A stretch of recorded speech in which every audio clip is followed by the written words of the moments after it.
Olá, alunos do 5º ano, sejam muito bem-vindos à dica do nosso Contraturno Digital.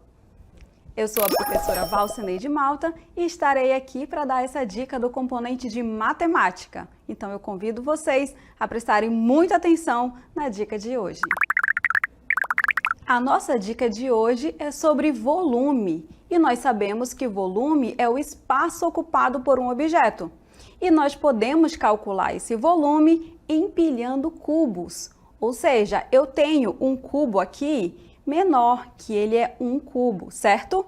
E eu posso medir esse outro aqui contando quantos cubos iguais àquele primeiro tem nele. Ou seja, eu tenho 8 cubos aqui formando essa figura. Então, a dica de hoje é, para você calcular volume, você pode fazer isso por meio de empilhamento de cubos, ok? E tem uma outra forma também de você calcular isso, que nós vamos aprender e lembrar também agora. Nós podemos fazer o cálculo de volume contando as dimensões, porque o volume tem 3 dimensões, comprimento, largura e altura. Então, a gente pode calcular multiplicando essas dimensões, certo? Então, observe que esse objeto aqui, ó, ele tem 27 cubinhos iguais àquele primeiro, certo?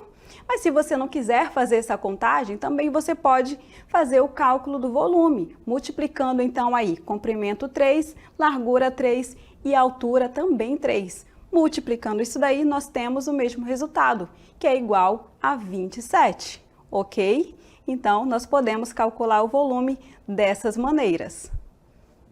Nós aprendemos sobre o volume de um cubo. E o volume do paralelepípedo é da mesma forma. Nós vamos calcular também empilhando aí essas caixas, ou nós também podemos calcular aí comprimento vezes largura vezes altura. Observe que nós temos aqui um cubo, certo? Uma caixa que está cheia aí de chicletes. Então, se eu perguntar qual o volume dessa caixa, como vocês fariam?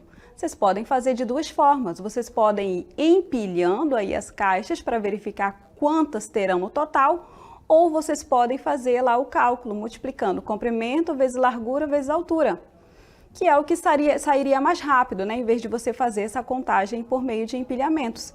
Então, nós temos aí na frente 4 as medidas, certo? Então, são 4 de comprimento, 4 de largura e 4 de altura.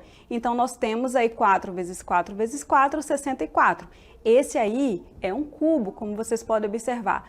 Todas as medidas são iguais, as arestas iguais, mas nós podemos ter esse mesmo volume também em forma de paralelepípedo, que é o que eu quero que vocês acompanhem.